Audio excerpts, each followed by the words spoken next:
بسم اللہ الرحمن الرحیم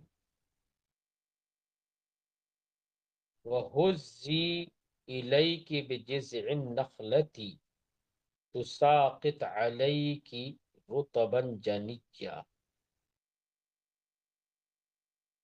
اور اپنی طرف کھجور کے تنے کو ہلاؤ. تُسَاقِطْ عَلَيْكِ رُطَبًا جَنِيًّا، وہ نخلا اور کھجور کا درخت تمہارے اوپر تر و تازہ کھجوریں گرائے گا. تساقط علیہ کی، اس میں جو تساقط لفظ ہے یہ مجزوم ہے،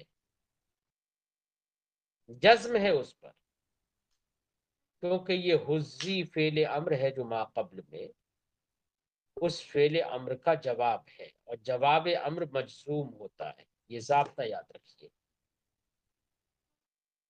اس لیے یہ مجزوم ہے تساقط علیہ کی، تساقط. اب صاحب تفسیر تساقط میں قراءتوں کا ذکر کر رہے ہیں. صاحب تفسیر یہاں پر 9 قراءتیں ذکر کر رہے ہیں، جن میں سے 4 قراءتیں، 3 قراءتیں قرۂ سبعہ کی ہیں، ایک عشرہ سے ہیں، اور 5 قراءتیں شاذ ہیں. تو کل 9 قراءتیں ذکر کر رہے ہیں.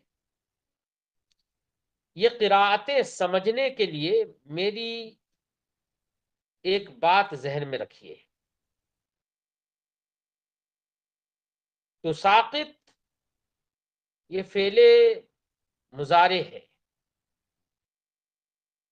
تو ایک قراءت تو تساقط ہی ہے ابو حفص کی قراءت باب مفعلت سے، ساقطا یساقطو مساقطتن باب مفعلت سے، اسی سے فعل امر ہے تساقطو. تو حضرت ابو حفص کی جو قراءت ہے وہ تساقط ہے، جو یہاں پر لکھی ہوئی ہے، متواترہ ہے. تو ایک قراءت تو حضرت ابو حفص کی ہو گئی، حضرت حفص کی ہو گئی ہے. تو یہ باب مفعلت سے انہوں نے پڑھا، اور کچھ قراءتیں باب تفاعل سے ہیں. اور باب تفاعل میں جیسے تفاعل سے اگر گردان کریں گے تو کریں گے تساقطا یتساقطو تساقطن، جیسے تقابلا یتقابلو تقابلا، ہے نا. تو باب تفاعل میں آپ نے دیکھا کہ 2 تا شروع میں آ رہی ہے، تقابلا یتقابلو، تو تا شروع میں آ رہی ہے نا. اب مؤنث کا صیغہ آپ بنائیں گے تو بنے گا تتقابلو، ٹھیک ہے، 2 تا شروع میں ہو جائیں گی. تو ایسی تساقطا یتساقطو سے مؤنث کا صیغہ بنائیں گے تو ہو جائے گا تتساقطو، 2 تا جمع ہو جائیں گی. یہ باب تفاعل کی صورت ہے تتساقطو. تو ایک قرات یہی تتساقطو بھی ہے، یعنی اصل. تو 2 قراتیں ہو گئی، ٹھیک ہے. تتساقطو بھی ایک قرات ہے لیکن شاذ ہے. 2 قراتیں ہو گئی. سب سے پہلے ہم نے وہ ذکر کر دی جو کہ متواترہ ہے، جو یہاں پر ہے، پھر ہم نے تتساقطو جو اصل ہے وہ ذکر کر دی. اب اس کے علاوہ ان میں تعلیل ہوئی ہیں، باقی قراتیں جو ہیں اس میں تعلیل کے ساتھ ہیں. بئی طور کہ تتساقطو میں جب 2 تا جمع ہو جاتی ہیں تو ایسی صورت میں ایک قاعدہ آپ نے پڑھا ہوگا کہ دوسری تا کو اس کے بعد والے حرف سے بدل دیتے ہیں. جیسے تتساقل تھا تو دوسری تا کو سا سے بدل دیا اور سا کا سا میں ادغام کر دیا، تساقلو ہو جاتا ہے. ایسی تتساقتو تھا تو دوسری والی تا کو سین سے بدل دیا اور سین کا سین میں ادغام کر دیا، ہو جائے گا تساقتو. ٹھیک ہے، تو ایسے ادغام کے ساتھ تساقتو ایک قرات ہے،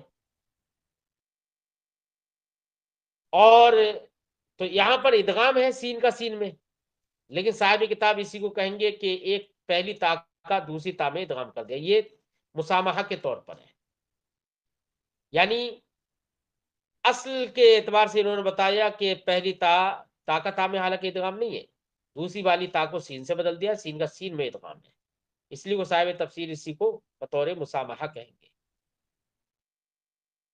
تو ایک قرات یہ ہوگی تساقتو، دوسری تا کو سین سے بدل کر اور سین کا سین میں ادغام کر کے تساقتو، ٹھیک۔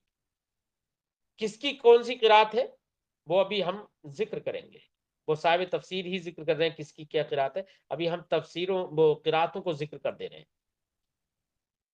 اور ایک اسی میں یہ ہے کہ ہم تساقتوں میں تا کے بجائے یا کے ساتھ پڑھیں، یعنی یساقتو، مونس کا صیغہ نہ پڑھ کے مذکر کا صیغہ پڑھیں، یساقتو، یتساقتو تھا تو تا کو ہم نے سین سے بدل دیا اور سین کا سین میں ادغام کر دیا، لیکن مذکر کا صیغہ رکھیں یساقتو، تو ایک قرات یہ ہو گئی۔ گنتے رہے نا کتنی قراتیں ہو گئی، 4 قراتیں ہو گئی اب تک، یساقتو۔ اور ایک قرات اسی میں اس طور سے ہو جائے گی کہ آپ دوسری والی تا کو سین سے نہ بدلیں بلکہ تخفیفاً دوسری تا کو حذف کر دیں اور پڑھے تساقتو، مطلب 2 تا تھیں تو ایک تا کو تخفیفاً حذف کر دیا اور تخفیف کے ساتھ آپ نے پڑھا تساقتو بغیر تشدید کے، ایک قرات یہ ہو گئی۔ تو اب تک میرے بیان کے مطابق 5 قراتیں ہو گئیں یہ، اور یہ پانچوں قراتوں کا تعلق، سب سے پہلی قرات کا تعلق تو باب تفاعل سے تھا، وہ باب مفاعلت سے تھا تو ساقط، اور باقی قراتوں کا تعلق جو تھا وہ باب تفاعل سے تھا، ٹھیک ہے۔ اور 2 قراتیں باب افعال سے ہیں،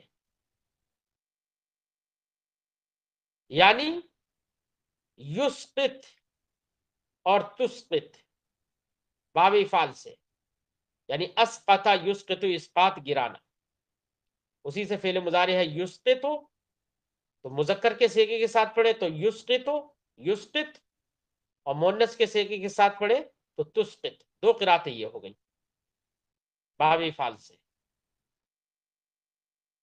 ٹھیک ہے۔ یہ بھی مزید فی ہے لیکن با حمزہ وصل، اور اس میں حمزہ ہے شروع میں اگرچہ حمزہ اس کا قطعی ہوتا ہے۔ اب 5 پہلے ہو گئی، 2 یہ ہو گئی، کتنی ہو گئی؟ 7 قراتیں ہو گئی۔ باب افعال سے 2 قراتیں، ایک تا کے ساتھ مؤنث کا صیغہ، ایک مذکر کا صیغہ یسقط، اور ایک تسقط، تو 7 قراتیں ہو گئی۔ 2 قراتیں مجرد سے ہیں، یعنی سقط یسقطو سے، بے معنی گرنا، یہ لازم ہو جائے گی۔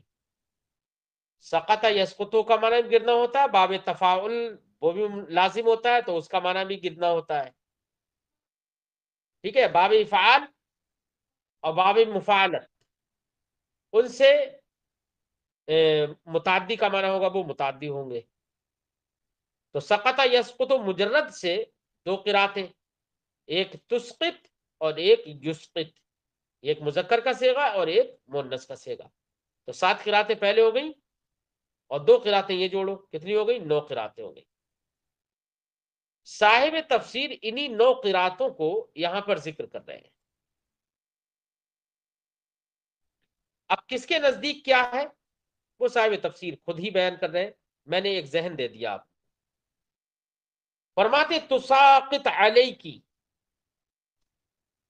اب دیکھو تساقط علیہ میں ایک تفسیر ایک قرات ذکر کر رہے ہیں، فرماتے ہیں بادغام التاء الاولی فی الثانیہ، تائے اولا کا دوسرے میں ادغام کر کے. حالانکہ میں نے آپ کو بتایا کہ تائے اولا کا دوسرے میں ادغام نہیں ہے، بلکہ دوسری تا کو سین سے بدل دیا گیا ہے، پھر سین کا سین میں ادغام ہے. یہ بطور مسامحہ انہوں نے ذکر کیا اس کو. بے ادغام التاء الاولی فی الثانیہ، پہلی تا کا دوسرے میں ادغام کر کے، یعنی دوسری والی تا کو سین سے بدل کر اور سین کا سین میں ادغام کر کے، وہی مراد ہے، یاد رکھنا. یہ قرات کس کی ہے؟ یہ کب ہے؟ جبکہ ہم باب تفاعل سے پڑھے تتساقطو، تو دوسری تا کو سین سے بدل دیا، سین کا سین میں ادغام کر دیا اور پڑھا تساقطو. ٹھیک. کس کی قرات ہے یہ؟ مکی و مدنی و شامی و ابو عمر و علی و ابو بکر، ان حضرات کی قرات ہے. ٹھیک ہے. ابن کثیر مکی، نافع مدنی، اور ابن عامر شامی، ابو عمر بصری، علی کسائی اور ابو بکر. ان حضرات کی قرات کیا ہے؟ تساقطو. یہ تو تساقطو ہوئی. ٹھیک. والاصل تتساقط باظہار التاء، اور اس کی اصل کیا ہوگی؟ تتساقطو ہوگی، دونوں تا کو ظاہر کر کے، دونوں کو ظاہر کر کے. ٹھیک ہے. تو ایک قرات ویسے یہ بھی ہو جائے گی، اگرچہ اس کا انہوں نے ذکر نہیں کیا قرات کے طور پہ، لیکن اصل بیان کرنے کے طور پہ. لیکن میں نے آپ کو بتایا کہ ایک قرات یہ بھی ہے شاذہ ہے. وَالتَّسَاقَطُ، کہہ رہے تساقط بفتح تا، تا کے فتحے کے ساتھ اور قاف کے فتحے کے ساتھ، تساقا. وطرح التاء الثانیہ، اور دوسری تا کو گرا کر ختم کر کے، یعنی حذف کر کے. وہ تخفیف السین، اور سین کی تخفیف کے ساتھ بغیر تشدید کے، تساقط. ٹھیک ہے. یہ کس کی قرات ہے؟ یہ تیسری قرات ہو گئی. یہ کس کی قرات ہے؟ حمزہ، حضرت حمزہ کی. وَيَسَاقَتُ، یساقتو، یساقتو نہیں، سین کی تشدید کے ساتھ یساقتو، وہی تساقتو والی صورت، بس تساقتو مؤنث کا صیغہ تھا، یساقتو مذکر کا صیغہ ہے. فرماتے وہ یساقتو بفتح الیا والقاف، یا اور قاف کے فتحے کے ساتھ، و تشدید السین، اور سین کی تشدید کے ساتھ، یساقتو. ٹھیک ہے. ایک قرات یہ ہو گئی، چار ہو گئی. یہ کس کی قرات ہے؟ یعقوب کی، سہل کی، حماد کی اور نصیر کی. ان چار حضرات کی یہ قرات ہے. یساقتو. ٹھیک ہے. وَتُسَاقِطُ من حفص، یہ حفص کی قرات ہے جو یہاں پر لکھی ہوئی ہے تساقط. یہ حفص کی قرات ہے من المفعلہ، مفعلت سے. ٹھیک ہے نا. پہلے چار قراتیں باب تفاعل سے، اور یہ قرات باب مفعلت سے، پانچ قراتیں ہو گئی. اور میں نے بتایا تھا کہ دو قراتیں باب افعال سے اور دو قراتیں مجرد سے، یعنی نصرہ سے. اس کا آگے ذکر کر رہے ہیں. وَتُسْقِطْ وَيُسْقِطْ باب افعال سے. بس فرق کیا ہے؟ تسقط مؤنث کا صیغہ، یسقط مذکر کا صیغہ. وَتَسْقُطْ وَيَسْقُطْ دو قراتیں مجرد سے. تو پانچ قراتیں پہلے ہو گئی، چار یہ ہو گئی، 9 ہو گئی نا. وَتَسْقُطْ وَيَسْقُطْ. ٹھیک ہے. یہاں پر بھی تسقط مؤنث کا صیغہ، یسقط مذکر کا صیغہ. اب صاحب تفسیر فرماتے ہیں کہ کہیں پر مؤنث کا صیغہ، کہیں مذکر کا صیغہ، یعنی کسی قرات میں مؤنث کا صیغہ، کسی قرات میں مذکر کا صیغہ، تو ضمیر کس کی طرف لوٹے گی؟ تو فرماتے ہیں کہ جنہوں نے مؤنث کا صیغہ پڑھا انہوں نے ضمیر لوٹائی ہے نخلا کی جانب، کہ وہ نخلا، وہ درخت، وہ تنا، وہ کھجور کا درخت، وہ کھجوریں گرائے گا. تو انہوں نے ضمیر لوٹا دی کس کی طرف؟ نخلا کی طرف. اور جنہوں نے مذکر کا صیغہ پڑھا، یسقط یا یسقط، تو انہوں نے ضمیر لوٹائی الجزء کی جانب. بے جزء نخلا کہا نا، تو جزء کی جانب لوٹائی، یعنی درخت کا تنا. بہرحال 9 قراتیں ہو گئی. صاحب کتاب فرماتے التاء للنخلتی، تا نخلا کے لیے ہے، یعنی جنہوں نے مونس کا صیغہ پڑھا انہوں نے ضمیر لوٹائی نخلا کی طرف، والیاء للجزع، اور یا جزع کے لیے ہے، یعنی جنہوں نے مذکر کا صیغہ پڑھا یا کے ساتھ انہوں نے ضمیر لوٹائی جز کی طرف، تنے کی طرف۔ فہذہ تسع قراءات، تو یہ 9 قراءتیں ہیں۔ سمجھ میں آ گئی 9 قراءتیں؟ ویسے بہت آسانی سے میں نے سمجھا دی ہے، امید ہے سمجھ میں آ ہی گئی ہوگی۔ رطبن جنیہ، تساقط علیکی رطبن جنیہ، وہ درخت خرما تم پر تر و تازہ کھجوریں گرائے گا۔ اب رطبن یہ منصوب ہے، رطبن جنیہ یہ منصوب ہے، موصوف صفت ہے، موصوف ہے۔ اب اس میں بھی 2 حالتیں ہیں کہ اس کا نصب یا تو تمیز کی بنا پر ہوگا یا نصب مفعول بھی ہونے کی وجہ سے ہوگا۔ تو میں نے آپ کو بتایا کہ باب تفاعل سے جتنی بھی قراءتیں ہیں تو باب تفاعل لازم ہوتا ہے، جب لازم ہوتا ہے اس کو تو مفعول کی ضرورت ہی نہیں ہے۔ ایسے ہی سقط یسقط نصرہ سے، وہ بھی لازم ہے گرنے کے معنی میں، جب لازم ہے تو اس کو مفعول کی ضرورت نہیں ہے، جب مفعول کی ضرورت ہی نہیں ہے تو پھر یہ اگر وہ والی قراءتیں ہوں جو لازم والی ہیں تو ایسی صورت میں رطبن یہ مفعول بھی نہیں بنے گا، کیونکہ وہ تو فعل متعدی ہی نہیں ہے، اسے تو مفعول کی ضرورت ہی نہیں ہے۔ تو اب ایسی صورت میں رطبن یہ منصوب ہوگا تمیز کی بنا پر۔ اور جن حضرات نے باب مفاعلت سے پڑھا یا باب افعال سے پڑھا، وہ جو قراءتیں ہیں باب افعال والی یا باب مفاعلت کی، تو وہ متعدی ہوتے ہیں، جب متعدی ہوتے ہیں تو انہیں مفعول کی ضرورت ہے، تو اب ان کی قراءتوں کی بنا پر رطبن جنیہ یہ منصوب ہوگا مفعول بھی ہونے کی وجہ سے۔ وہی صاحب تفسیر فرماتے ہیں تمیز اور مفعول بھی، یہ رطبن یہ منصوب ہے تمیز، یا تو یہ تمیز ہے یا مفعول بھی ہے، علی حسب القراءتی، قراءت کے اعتبار سے، ٹھیک ہے۔ جنیجن کا معنی ہوتا ہے طریجن، تازہ پکی ہوئی۔ اب دیکھو یہاں پر حضرت مریم رضی اللہ تعالی عنہ جب حضرت عیسیٰ علیہ السلام کی پیدائش ہوئی تو اللہ تعالیٰ نے ان کے لیے کھجور کا انتظام فرما دیا۔ تو کھجور کی اہمیت اس سے معلوم ہوتی ہے، اس لیے صاحب تفسیر کھجور کی اہمیت پر ایک قول ذکر کرتے ہیں، فرماتے ہیں وقالو، علماء نے کہا ہے التمر للنفساء عادت من ذلك الوقت، نفاس والی عورتوں کے لیے کھجور کا کھانا یا کھجور یہ عادت ہے اسی وقت سے۔ تو اس وقت میں بھی عادت بنانا چاہیے عورتوں کو، کیونکہ کھجور جو ہے وہ آئرن کی کمی، وٹامنز کی کمی کو دور کرتی ہے، اور نفاس کی حالت میں عورت کے اندر آئرن یا وٹامنز کی کمی ہو جاتی ہے، کمزوری ہوتی ہے، تو ایسے وقت میں اسے کھجور کا استعمال زیادہ کرنا چاہیے۔ وقیلا، اور ایک اس کی اہمیت پر ایک ذکر کر رہے ہیں قول، قیلا کہا گیا ہے ما للنفساء خیر من الرطب ولا للمریض من العسل، یہ بھی کہا گیا ہے کہ نفاس والی عورتوں کے لیے تر کھجوروں سے بہتر کچھ نہیں، ولا للمریض من العسل، اور مریض کے لیے شہد سے بہتر نہیں، یعنی شہد بھی ایک بہتر علاج ہے، اور شہد کا ذکر قرآن پاک کے اندر بھی آیا ہے، اس کو قرآن پاک نے بھی شفا قرار دیا ہے۔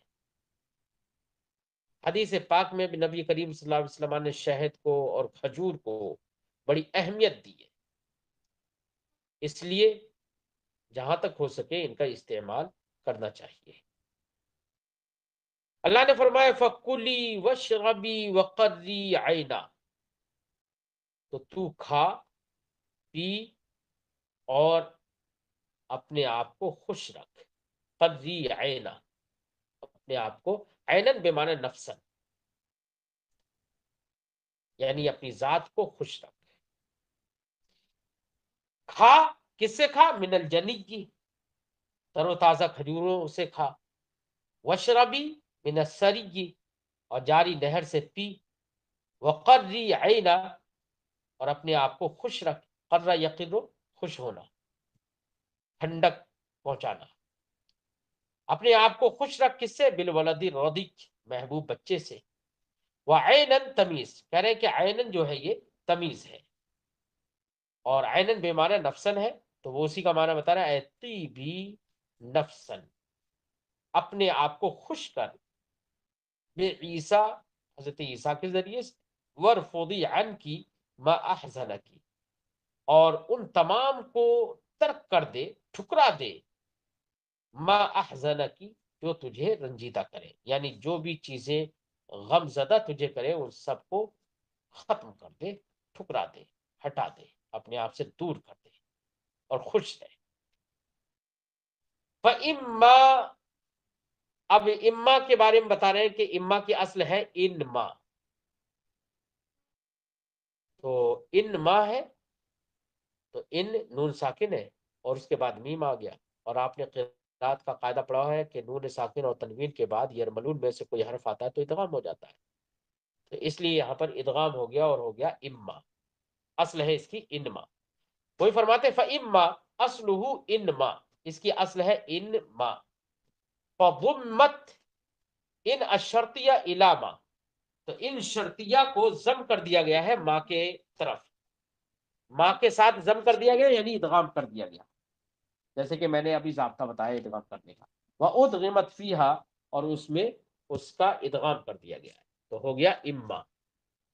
اللہ نے فرمایا اما ترین من البشر احدا فقولی انی نذرت للرحمن صوما، اللہ نے فرمایا اگر تو کسی انسان کو دیکھے، فقولی، تو تو بول دے، انی نذرت للرحمن صوما، کہ میں نے رحمان کے لیے روزہ کی نذر مان لی ہے، نذرت للرحمن صوما، روزہ کی نذر مان لی ہے۔ روزہ سے مراد یہاں پر سوم سے مراد سوم سمت ہے، یعنی خاموشی کا روزہ، یعنی تجھے بولنا نہیں ہے، یعنی اللہ رب العزت نے حضرت مریم سے یہ کہا کہ جب لوگ تجھ سے پوچھے کہ یہ بچہ کیسے لے آئی، کہاں سے لے کر آئی، تیرے بچہ کیسے ہوگا، جبکہ تجھے تو کسی نے چھوا بھی نہیں، تو یہ بچہ کہاں سے آ گیا؟ اب اس پر لوگ افطرا بھی کر سکتے ہیں، تہمت بھی باندھ سکتے ہیں۔ اگر لوگ اس طرح کے سوال کریں، کچھ پوچھیں، کچھ کہیں، تو تجھے کچھ نہیں کہنا، خاموش رہنا، تجھے صرف اتنا کہہ دینا ہے کہ میں نے رحمان کے لیے خاموشی کا روزہ رکھ لیا ہے، تجھے نہیں بولنا۔ اس سے یہ معلوم ہوگا کہ بے وقوفوں سے مخاطب نہیں ہونا چاہیے، ان سے بات چیت نہیں کرنا چاہیے، تو اللہ نے یہی فرمایا اور کہا کہ اگر لوگ پوچھیں تو یا تو حضرت جبریل نے آ کے خبر دی تھی اللہ کی طرف سے، یا حضرت عیسیٰ علیہ السلام نے ہی کہا تھا کہ اگر لوگ پوچھیں تو میری طرف اشارہ کر دینا، میں ان سے بات کروں گا۔ اللہ نے فرمایا فَإِمَّا تَرَيَّنَّ مِنَ الْبَشَرِ أَحَدًا، اگر تو انسانوں میں سے کسی کو دیکھے، فَقُولِي إِنِّي نَذَرْتُ لِلرَّحْمَنِ صَوْمًا، تو کہہ دے کہ میں نے رحمان کے لیے سوم یعنی روزے کی نذر کر لی ہے، نذر مان لی ہے۔ مطلب من البشر احدن کا مطلب اے فَإِن رَأَيْتِ آدَمِيًّا، اگر تو کسی آدمی کو دیکھے، یسألُکی عن حالی کی، جو تجھ سے تیرے حال کے بارے میں پوچھے، فقولی، تو کہہ دے، انی نذرت للرحمن صمتا، میں نے رحمان کے لیے خاموشی کا روزہ رکھ لیا، نذر مان لی ہے، وَإِمْسَاكًا عَنِ الْكَلَامِ، اور بات کرنے سے رکنے کی نذر مان لی۔ وَكَانُوا يَصُومُونَ، اب وہ بتا رہے ہیں کہ پہلی امت میں ان حضرت عیسیٰ علیہ الصلوۃ والسلام کی امت میں جیسے کہ یہ روزہ ہوتا تھا کھانے پینے سے رکنا، ایسے ہی بولنے سے بھی روزہ ہوتا تھا، بولنے کا بھی روزہ ہوتا تھا کہ نہ بولے، یعنی مستقل نہ بولنے کا بھی روزہ رکھا جاتا تھا۔ اور ایک قول یہ ہے کہ روزہ تو وہی ہوتا تھا کھانے پینے سے، لیکن اس امت میں بولنے سے بھی روزہ ضمناً ہوتا تھا۔ تو جب کھانے پینے سے روزہ ہوتا تھا تو اسی میں ہی بولنے سے بھی روزہ کی نیت کر نظر مان لی جاتی تھی، اسی کے ضمن میں اس کا تحقق ہو جاتا تھا۔ تو ایسی صورت میں یہ اس والے قول پر روزہ وہی کھانے پینے سے بھی ہوگا، ساتھ میں بولنے سے بھی، اور پہلی والی صورت میں صرف بولنے سے روزہ، وہ ایک الگ سے ہی روزہ ہو جاتا تھا۔ اسی کا ذکر کر رہے ہیں صاحب تفسیر، فرماتے وَقَالُوا يَصُومُونَ عَنِ الْكَلَامِ، وہ لوگ کلام سے روزہ رکھتے تھے، یعنی بات کرنے سے روزہ رکھتے تھے، کما یصومون عن الاکل والشرب، جیسے کہ کھانے پینے سے روزہ رکھتے تھے۔ وقیلا، اور یہ بھی کہا گیا صیامًا حقیقتاً، حقیقتاً روزہ ہی رکھتے تھے وہ، یعنی کھانے پینے ہی سے روزہ رکھتے تھے۔ وکان صیامہم فیہ الصمت، اور ان کا روزہ ایسا ہوتا تھا کہ اس میں خاموشی ہوتی تھی۔ فکان التزامہ التزامہ، تو کھانے پینے سے روزہ رکھنے کا التزام وہ خاموشی کا التزام تھا، یعنی کسی نے روزہ رکھنے کا التزام کیا تو خاموشی کا بھی اسی میں التزام ہو جاتا تھا۔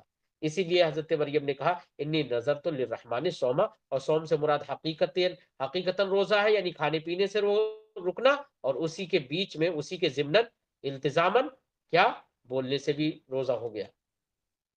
تو دونوں قول ہو گئے۔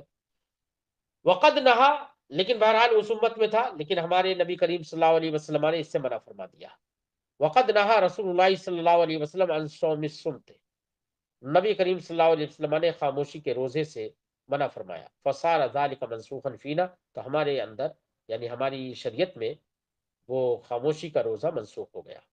وانما امرت ان تنظر ان تنظر السکوت، ہاں حضرت مریم کو حکم دیا گیا اس بات کا، ان تنظر السکوت، کہ وہ سکوت کی یعنی خاموشی کی نظر مان لے۔ یہ حکم کیوں دیا گیا انہیں؟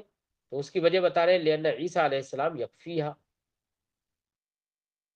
الکلام بما یبرئ بہ ساحتہا، کیونکہ حضرت عیسیٰ علیہ السلام ان کے لیے کافی ہے بات کرنے، ایسی بات لأن عیسیٰ علیہ السلام یکفیہا، کیونکہ عیسیٰ علیہ السلام ان کے لیے کافی ہے الکلامہ بات کرنے میں، بما اس کی بات کرنے میں، ما یبرئ بہ ساحتہا جس کے ذریعے سے وہ ان کے دامن کی پاک دامنی بیان کرتے ہیں، یعنی ان کی پاک دامنی کو بیان کرنے کا کلام کرنے میں حضرت عیسیٰ علیہ السلام کافی ہیں، تو ان کو کہہ دیا گیا کہ تم خاموش رہنا۔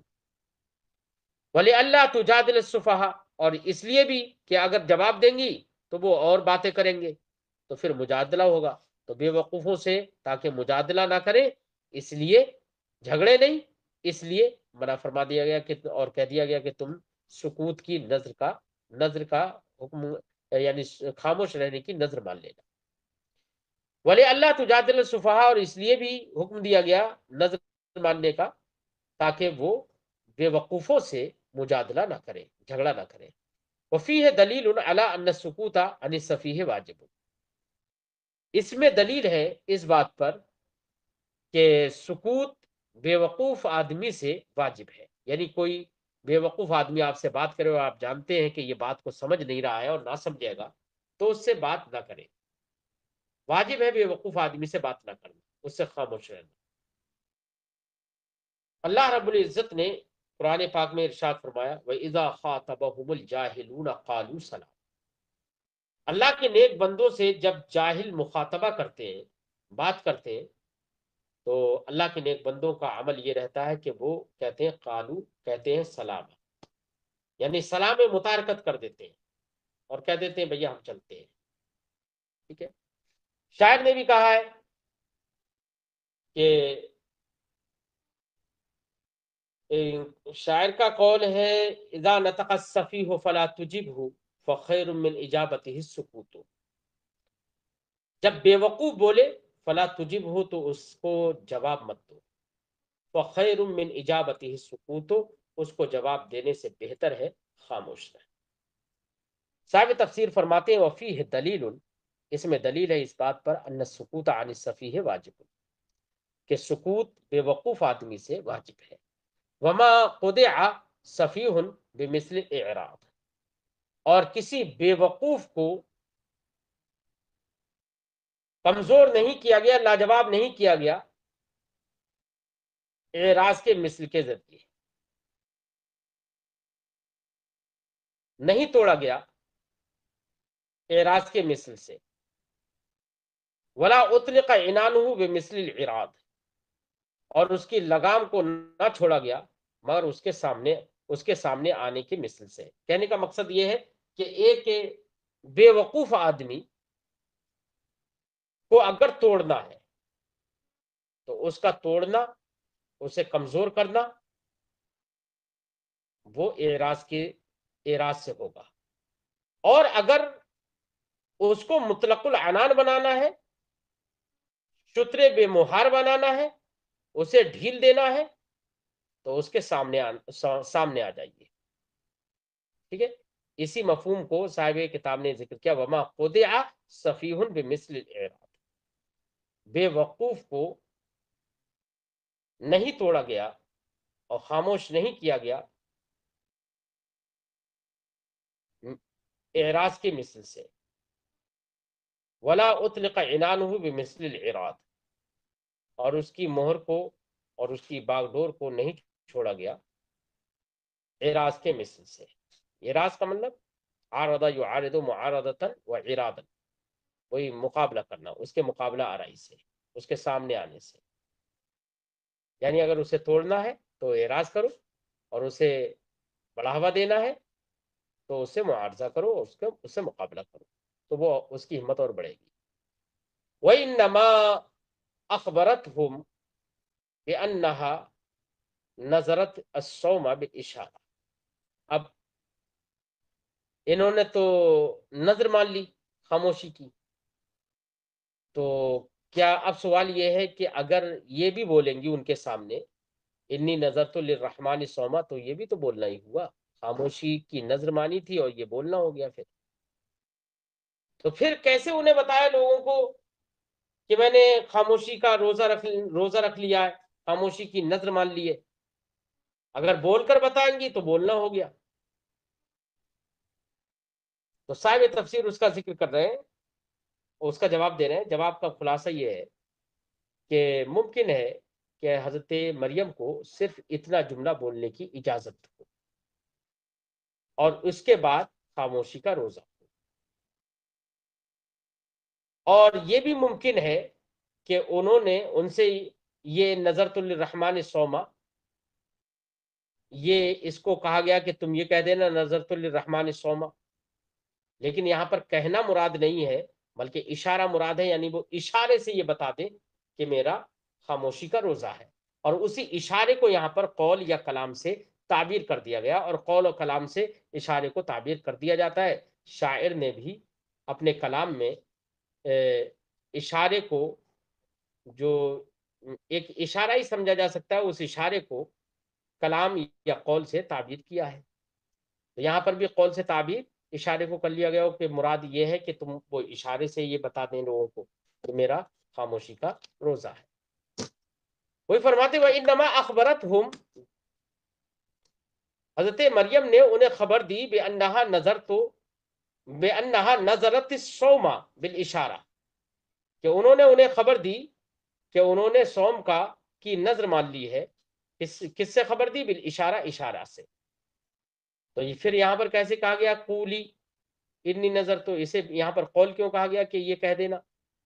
تو اس کا جواب دے رہے ہیں وقت تسمى الاشارۃ کلاما وقولا، کبھی کبھی اشارے کو بھی کلام اور قول کہہ دیا جاتا ہے۔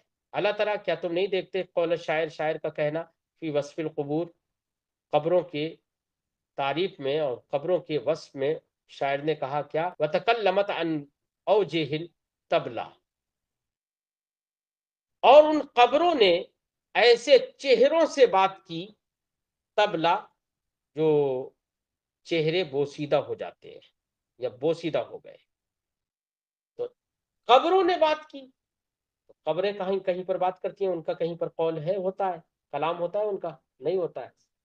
تو مطلب یہ ہے کہ ان قبروں سے ہمیں یہ نشانات اور اشارے ملتے ہیں، یہ مراد ہے۔ تو یہاں پر اشارے کو اس نے تکلمت سے تعبیر کیا، کلام سے تعبیر کیا، ٹھیک ہے۔ ایسے یہاں پر بھی حضرت مریم نے اشارہ کیا اور اس اشارے کو کہا گیا کہ تم کہہ دینا انی نذرت للرحمن، تو اس بات کے لیے انہوں نے اشارہ کیا، اسی کو کلام اور قول کہہ دیا گیا ہے۔ وکیلا ایک قول یہ ہے کانا وجوب الصمت بعد هذا الکلام، کہ حضرت مریم کے لیے خاموشی کا وجوب جو تھا وہ اس کلام کے بعد تھا، لہذا اتنے کہنے کی اجازت تھی۔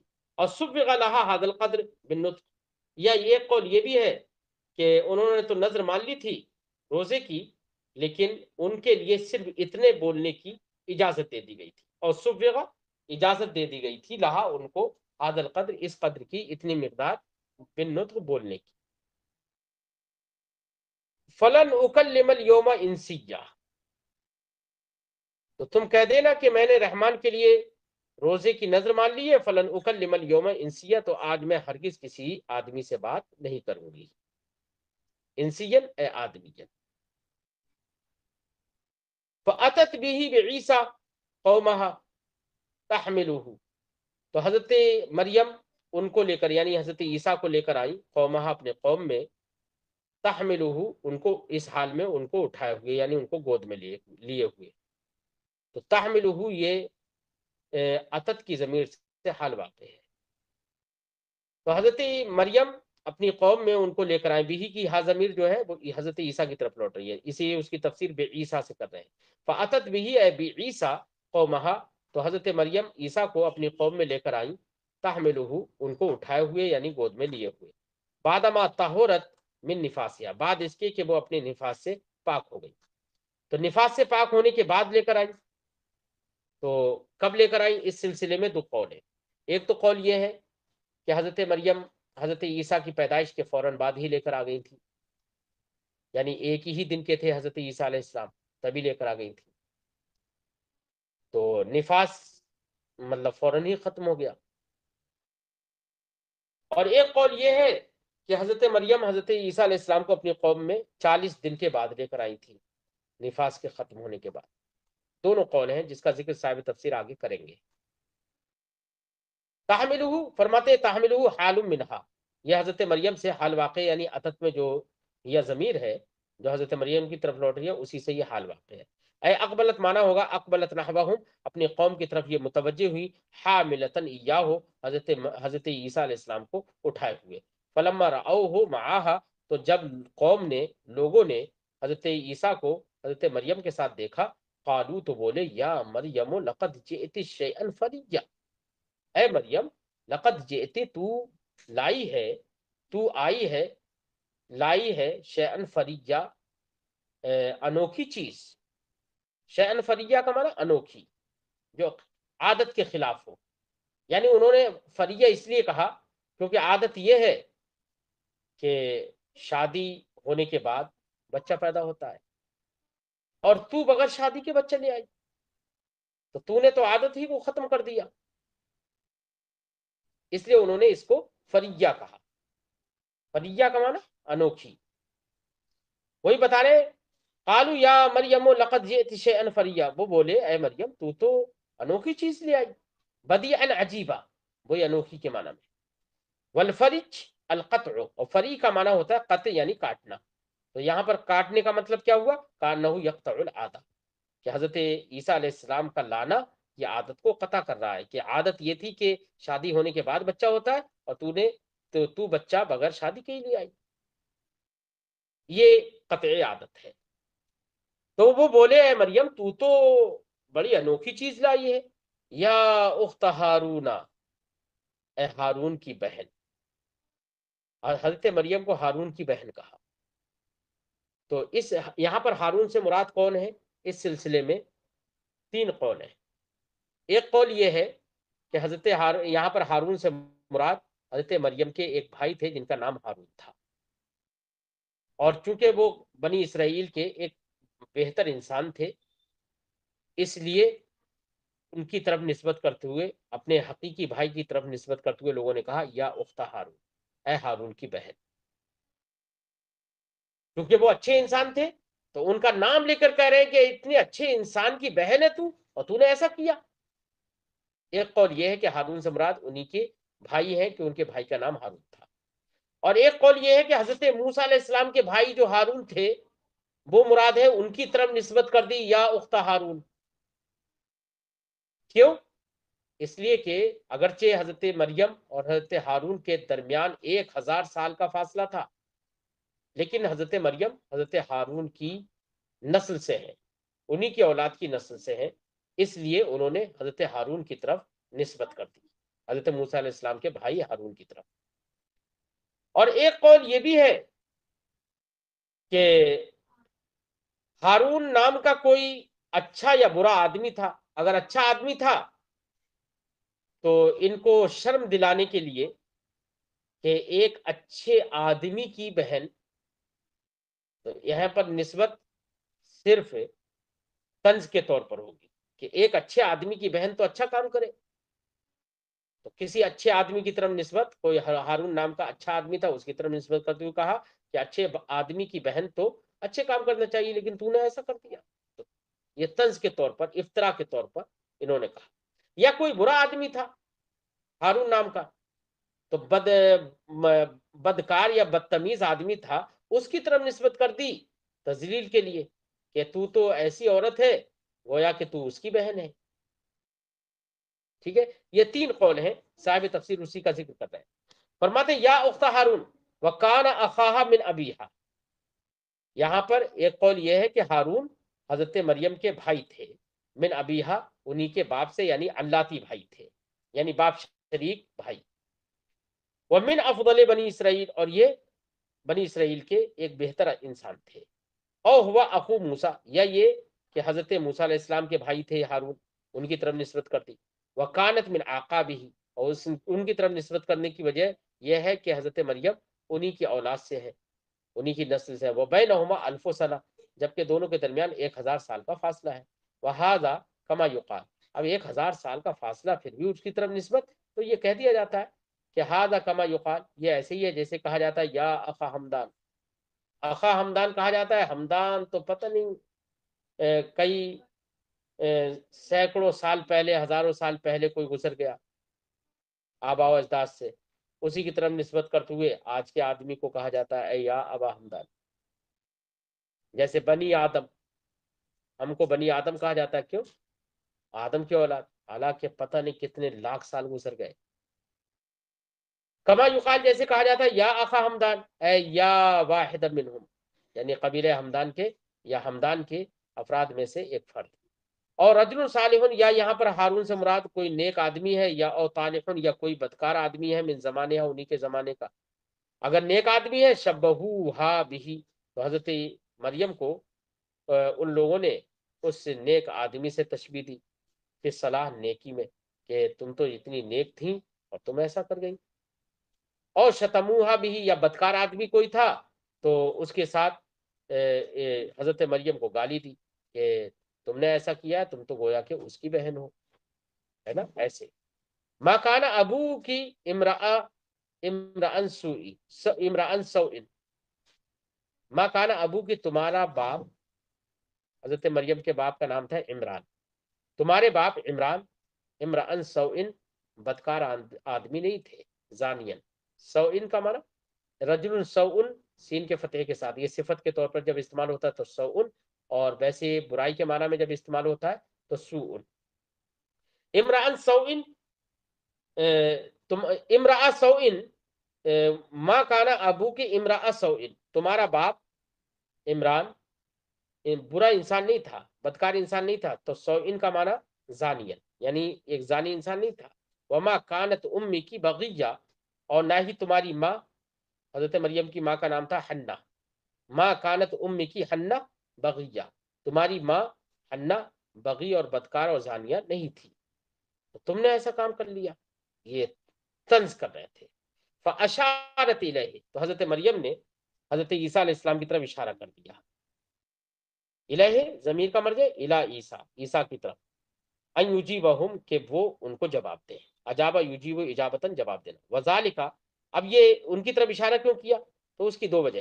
ایک تو یہ کہ حضرت جبریل امین نے حضرت مریم سے کہہ دیا کہ ان کی طرف اشارہ کر دینا، اللہ کی طرف سے یہ کہہ دیا. اور یا یہ ہے کہ حضرت عیسیٰ علیہ السلام نے ہی خطاب کیا حضرت مریم سے کہ اگر لوگ کچھ کہیں تو تم میری طرف اشارہ کر دینا. تو اسی کو صاحب تفسیر فرماتے ہیں کہ وذالک وہ اس وجہ سے ان عیسیٰ علیہ السلام قال لها کہ حضرت عیسیٰ علیہ السلام نے حضرت مریم سے کہا لا تحزنی تم غم زدہ مت ہونا واحیلی بالجواب علیہ اور جواب کو میرے سپرد کر دینا.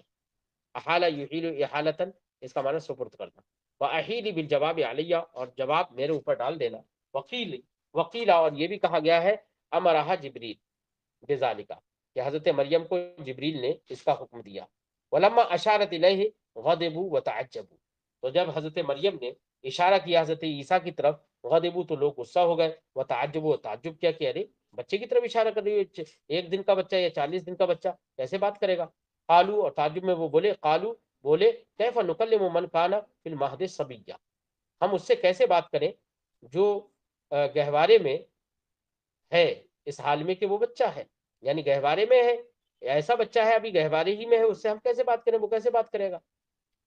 تو من کانا تو کانا فعل ناقص ماضی کے معنی میں اگر لے تو معنی یہ ہوا من کانا فی المہد صبیہ جو گہوارے میں بچہ تھا.